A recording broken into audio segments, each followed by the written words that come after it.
coming live, AK.com. If you've never heard the song before, I love this fucking. Dirty money, coming soon.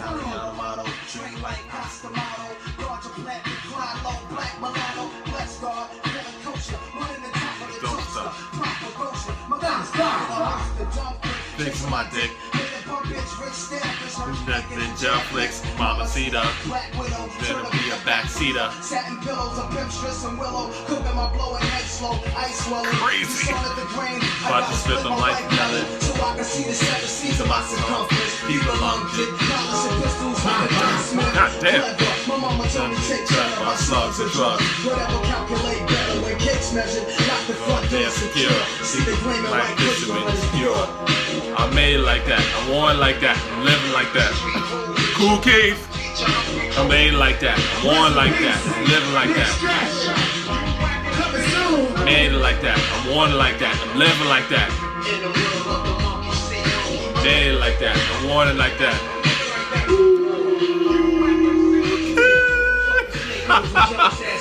Okay, why am I playing that record? Oh my god, that's one of my favorite Nas songs ever. Okay? Taken in Blood Part 2, ever. Okay? I'm gonna tell you why I'm playing that. Let me just play this too, because you've heard this. I hope you have. This is genius. Shout out to Chris Winston. I don't know the dude, but white guy. Hey man, you know, you can be any race you want. Make dope shit. This is a dope fucking beat. Classic record.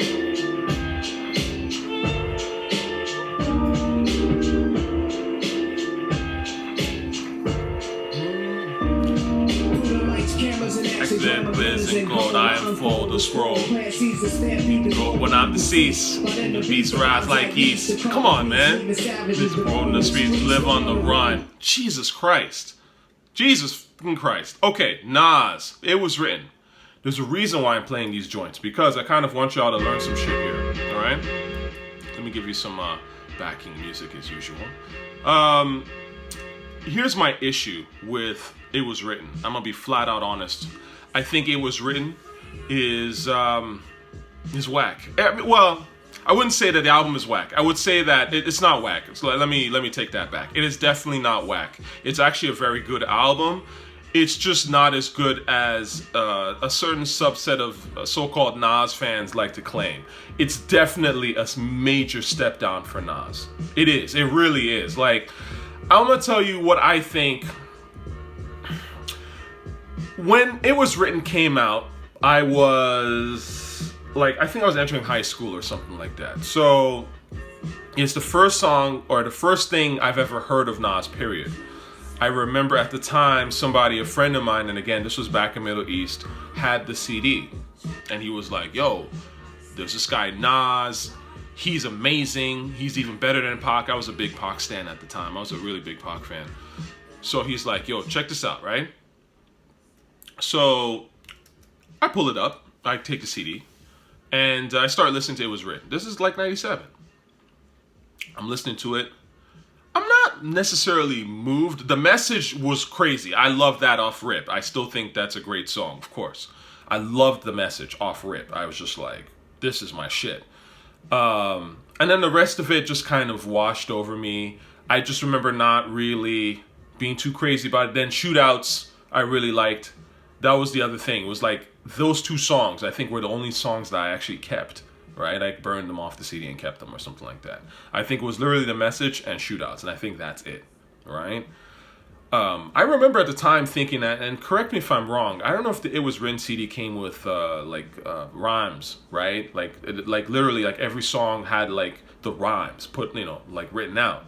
I feel like that's what it was, because I remember thinking anyways at that time that, wow, this dude Nas, who I had never heard of prior to, listening to the CD, is great with the rhymes. And I was just thinking like, wow, does every rapper, spit these like, and again, I was new to hip hop in the sense of listening to it seriously. Remember, like 97 is when I really started to like dig into hip hop seriously like that.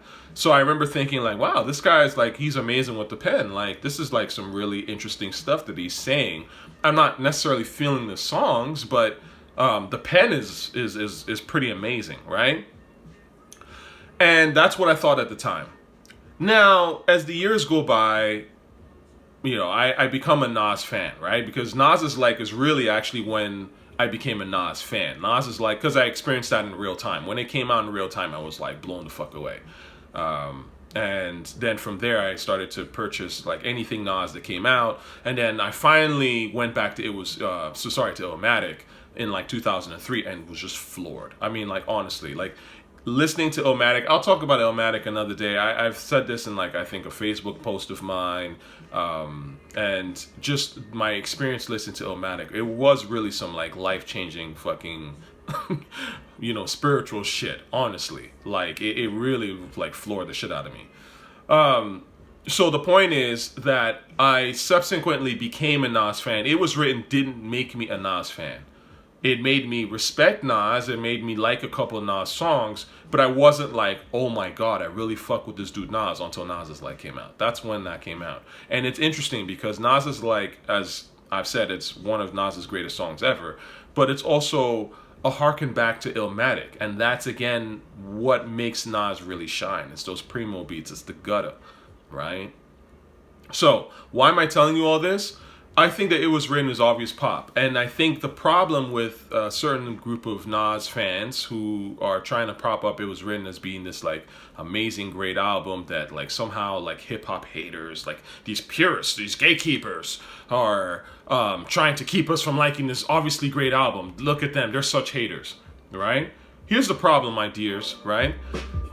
I think there's a fair amount of people that come into this rap shit, especially when it comes to Nas. Now that Nas has become that guy, I think there's a lot of casuals that have kind of, you know, bunched themselves onto Nas and basically want that respect that Nas has, right? Like, because you can clearly see that Nas is an extraordinarily talented rapper, and I think there's been a bunch of casuals that have just kind of been like, I'm gonna latch onto you and pretend that I'm like a real hip-hop dude. Because the reality of the matter is that It Was Written was pop. I think there was a reason why it didn't hit me at that time even, is because a lot of those beats were not that ill. They weren't that hard. They weren't that rugged. And again, I've said this as a hip-hop listener, if your beats aren't rugged, you're kind of veering into the pop lane, really. I mean, that's just the truth of the matter, right? So, track for track, let me tell you what I actually really liked about It Was Written, right? So, the message, right, off rip, I like the message. I think it's classic. You know, that will never change. And Trackmasters did do a good job on that one. Street Dreams, I didn't care about. I remember not caring about it then, and I still don't care about it now. I don't think I've ever listened to that song in full, like, since maybe when I heard it back in 97 or some shit, honestly. The remixes, there's like a couple of remixes. There's a remix with R. Kelly that's actually pretty decent. The Pete Rock remix is dope. And there's another remix of it that has the video. It's cool. Like, it's a good listen. You know, it's not something that I play all the time or anything like that, but it is a great song for what, you know, for what it's worth. It's a nice sort of like chilled out vibe, like if I'm in the mood for something like that, right? So that's okay. I Gave You Power. This is one of the weaker DJ Premier beats, in my opinion, that Nas has gotten from the dude. I don't think it's a bad beat by any means. I think it is a good beat, but I don't necessarily think it's one of Primo's strongest beats for sure. And on top of that, I think the premise is pure genius, but Nas almost shoots his own premise in the foot by saying, "I'm a gun" in the beginning of the song. It's like I'm a gun. And I remember watching an interview that Primo said, and he was, I think, arguing with Nas about whether or not to include that part in the rhyme. And I completely agree with Primo, if that's actually a thing, if that actually happened, and I'm not, you know, spazzing. I completely agree with him, because that is shooting your premise in the goddamn foot. That is revealing your cards too early. That's like basically me watching The Usual Suspects, and then somehow, you know, in the like very beginning of Usual Suspects, you're like, Kevin Spacey's Kaiser Soze. Oh, it's like I'm Kaiser Soze or some shit. Like that kind of thing, it almost ruins your entire song. And the song is genius. I mean, the idea of him rapping from the perspective of a gun is brilliant, okay? Like, trust me on that. I love the song in terms of the idea and how it's executed, but that it's like a gun thing is disappointing. And again, you know, certain things like that, you can tell that that's a guy who's trying to water himself down to appeal to people that wouldn't get it. And it's disappointing to see that. It's always disappointing to see somebody who's extraordinarily talented, extraordinarily bright, dumb themselves down to an audience that wouldn't even care about his intelligence to begin with. You know what I'm saying? For the most part. And I think that's the sad part about this whole It Was Written. And in general, It Was Written to me is just pop nonsense. Like, it's Nas kind of adopting this like mafioso poppy thing that honestly, from what I remember in 97 and even what I've read, is really not that innovative, you know? I mean, not that he was necessarily behind the curve, but he wasn't the guy that necessarily created that curve. But anyway, track for track, Watch Them Niggas, I don't like that song at all. Trackmasters did that beat, that beat's trash. I don't remember liking that beat at all. Taken in Blood, at the time I didn't really care about the song. I kind of never cared for this song for some reason. Like, I remember people being like, wow, like in the 2000s, Taken in Blood was this thing, and you know, it's good. Like I said, Taken in Blood 2 I prefer Taken in Blood 2 by far.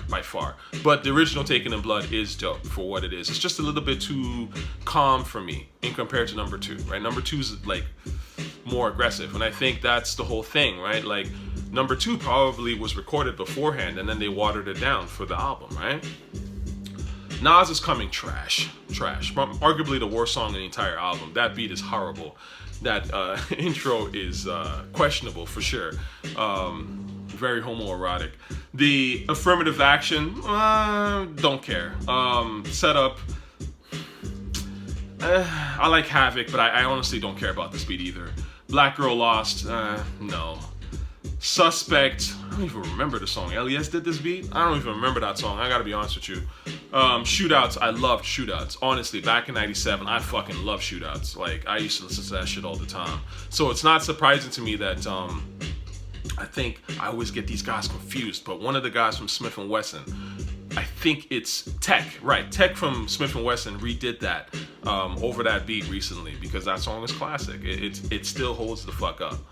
Live Nigga Rap, obviously I'm playing the instrumental right now. Love that fucking joint, right? I didn't appreciate it at the time, but that track grew on me like crazy over the years. And then if I Ruled the World, Imagine That, nah, I didn't care about that song at all. I still don't, honestly. I still think it's one of Nas's. It's a single. Whenever I hear it, I'm like, it's cool, but I never enjoy the song. I don't really like it. I got to be honest with you. And it's interesting because I'm a Houdini fan, and I like Houdini. I love Friends, and but there's something about the way that song is put together that it's clearly pop, right? Like, let's be honest here. Again, like, it's not that great of a song. Like, it's cool. It'll do its job, but it's still missing that thing, I think. So that's my opinion, track for track. I kind of wasn't really into this album at all. I got to be real with you. I just always found it like a little bit just too consumerist for me, Now, so that's the track.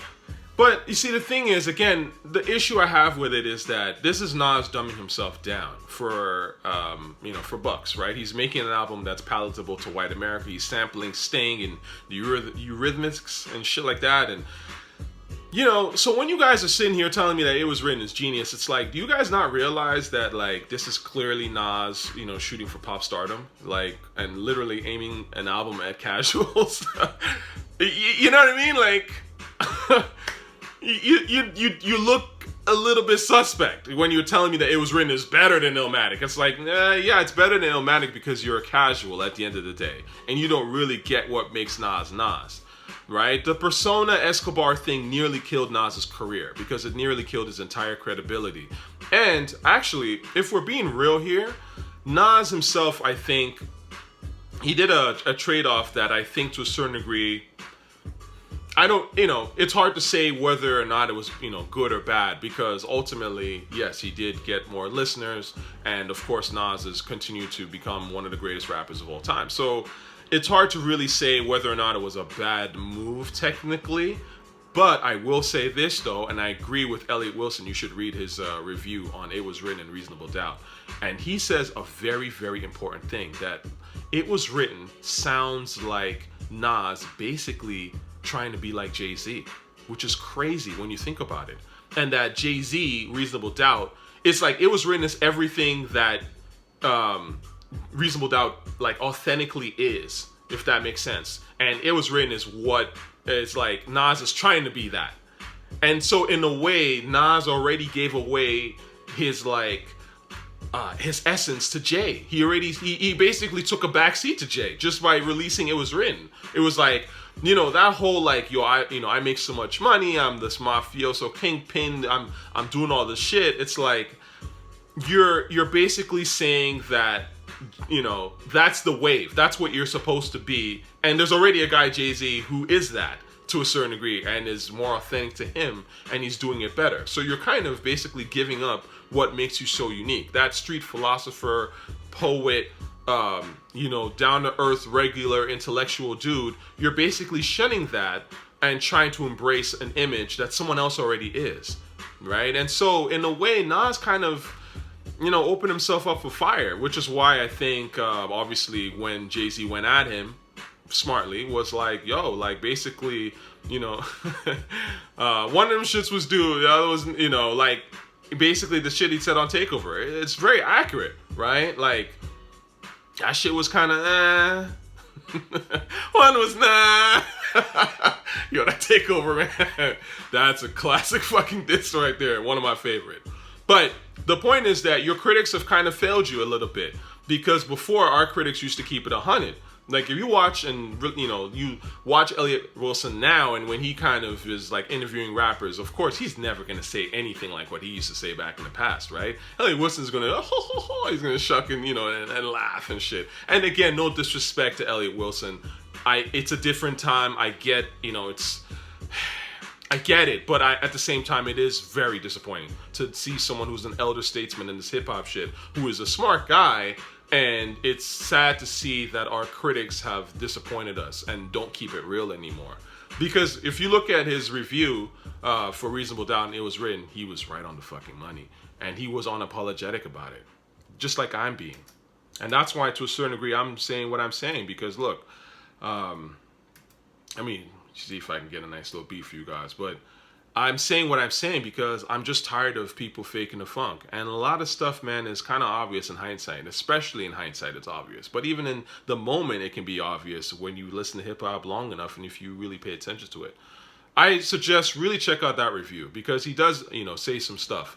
I think it's also interesting that he mentioned how it was written, Illmatic, when the source was like, it's a 5-mic album. People were hating on that. It wasn't everybody that was like, oh, this is such a great album. You have to remember, right? Again, as I've said, It Was Written is the pop version of Illmatic to a certain degree, like the pop for the casuals kind of audience. And Illmatic at its time was groundbreaking and it was weird. Like all great hip-hop, it was fucking odd. You cannot tell me nobody was making shit like Illmatic. It didn't really necessarily exist.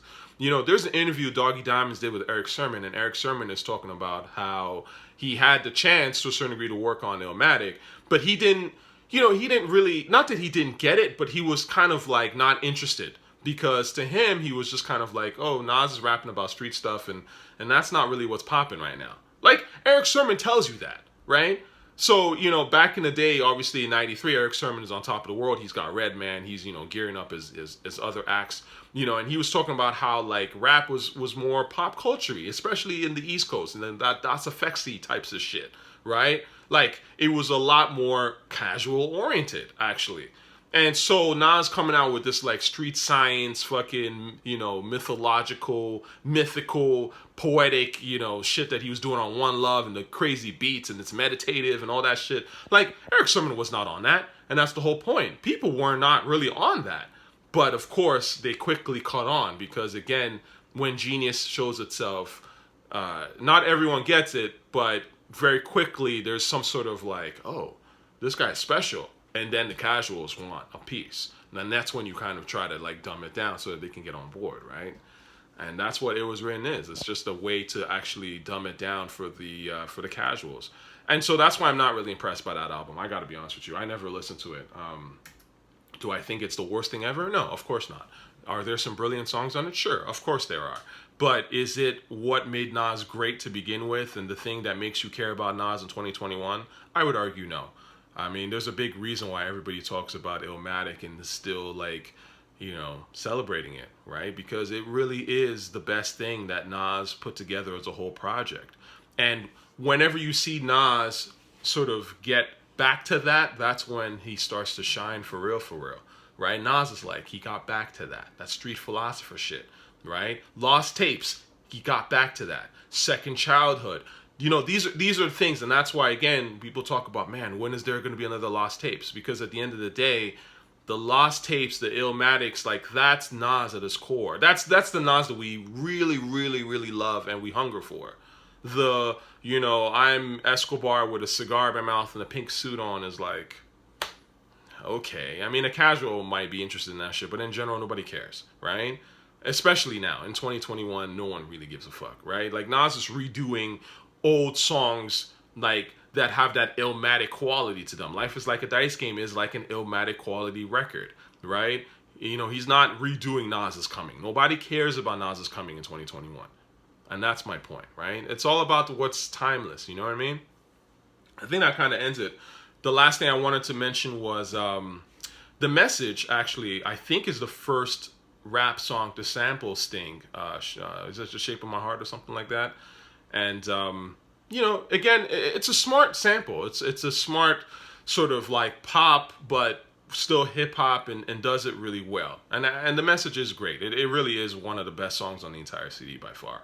And that's interesting to see how like people have sampled that since, especially in the last like 5 years. There's all these new rappers coming out with these like Sting samples and shit. I just think that's really interesting, honestly. But again, it goes to show you how influential Nas is. And when we talk about influence, people don't necessarily, you know, they're too busy chasing like people that don't matter and saying, oh, that person's influential. But reality is that someone like a Nas or even a Jay, these guys have done stuff on the low that actually other people copy a lot.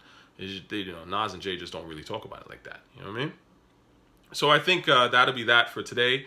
I hope you all enjoyed the video, and deuces.